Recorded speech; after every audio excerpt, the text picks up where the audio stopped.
This is the Rita Cosby Show.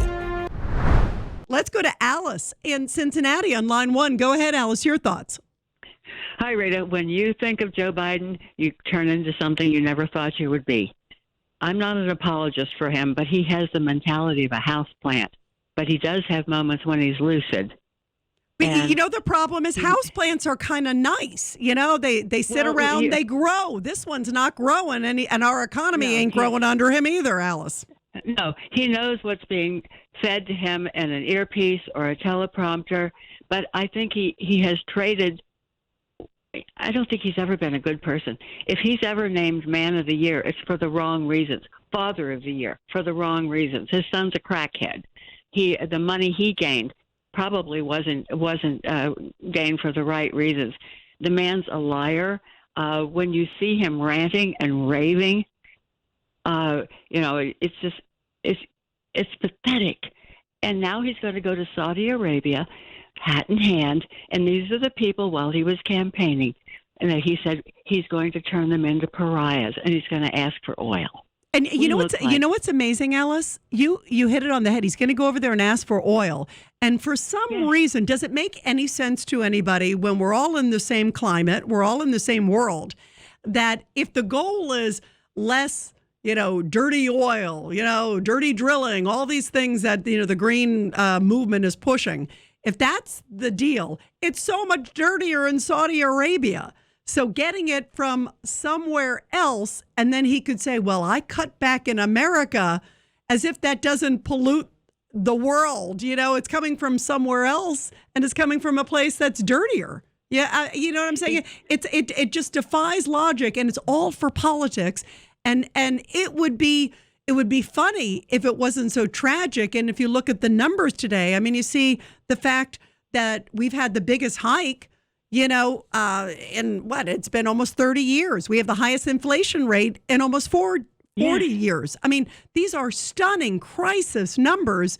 And so it goes from funny to now where it's angry. It's like, how dare you thrust this on America at a time where we are in such bad economic situations, and you don't even have the guts to admit you made a mistake with policy, because you could reverse it if you lifted all these restrictions on all these oil and gas, pipelines, even create a new refinery. There hasn't been a new refinery since like the 1970s.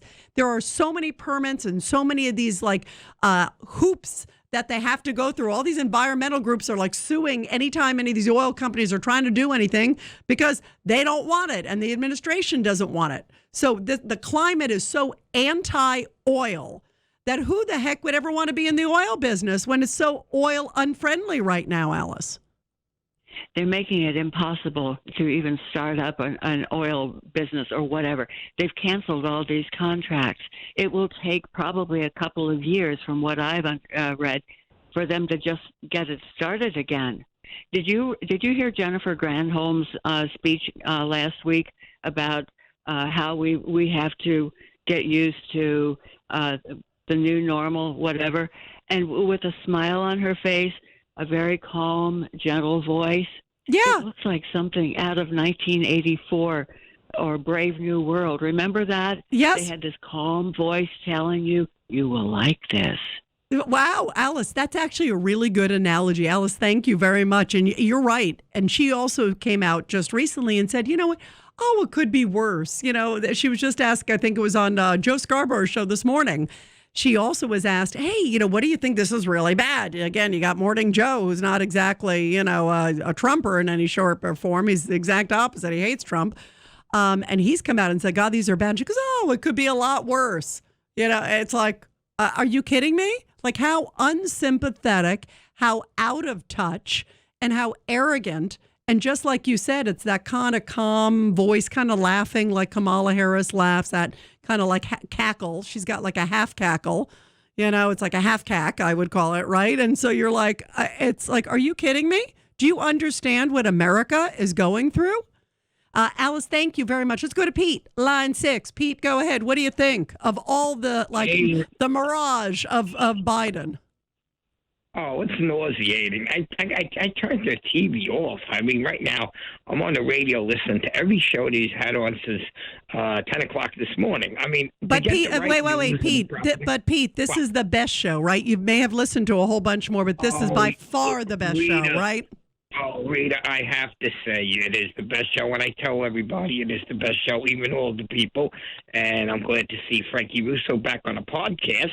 Absolutely. Which I'm going to be part of. Absolutely, which is great. About 3 weeks from now. Oh, yes, God, then I'll be listening to you, Pete, which is great. I love that. Pete, tell me. I'll be on the right side of the law.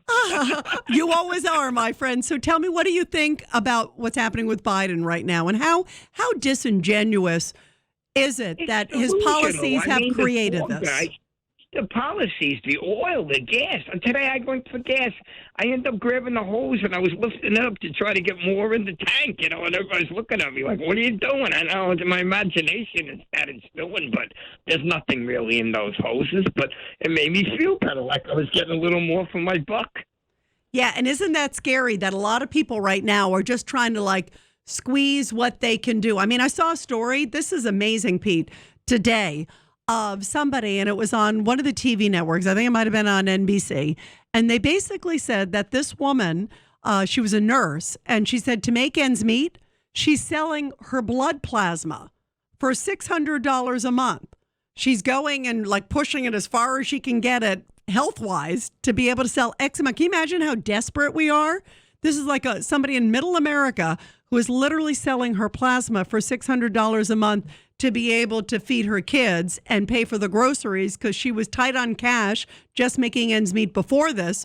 And because of the increases and all the concerns and inflation and gas, all these things, I mean, this is, and they're just kind of laughing, thinking, oh, it's funny. Go buy electric. You'll be great. Go buy a windmill. Go buy a $60,000 electric car. To me, it just shows how unbelievably out of touch and ridiculous it is. Let's go to Adam on line 4. Adam, your thoughts about all this? Hi, Rita. I'm listening to you discuss energy, and I'm thinking either this person doesn't understand what she's talking about, or she thinks her listeners are really stupid. Okay, well let's Adam. Actually, let me hang on one second. Let me educate you, because first off, obviously, you're living in some bubble, because you don't think his policies have done anything to contribute to this.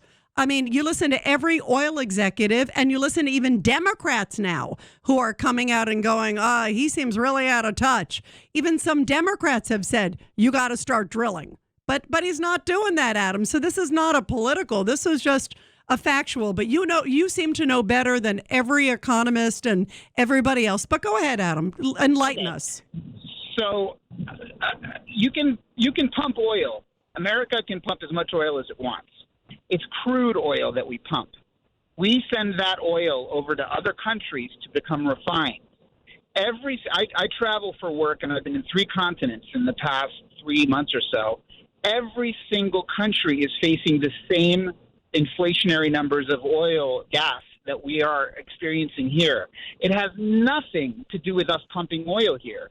And yet somehow I don't understand how you're not able to sort of make that logical leap. There is no relationship to what we pump as to what is developed into actual gas prices. Okay, well, two reasons, Adam. With all due respect, I actually listened to about maybe 10,000 other oil experts who traveled a lot more than 3 continents and aren't, sitting there like armchair quarterbacks. These are people who are intricately involved.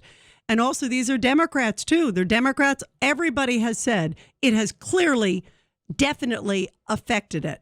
The fact that we're going to Saudi Arabia and begging, do you think there's anything impressive about a president that we were energy independent, and on day one he cancels the Keystone Pipeline? Then he says, okay, we're not going to go in the Arctic Circle. Okay, we're not going to go in the Gulf of Mexico. This was the New York Times blasting him in May on that and talking about how that has had a direct influence on energy policies.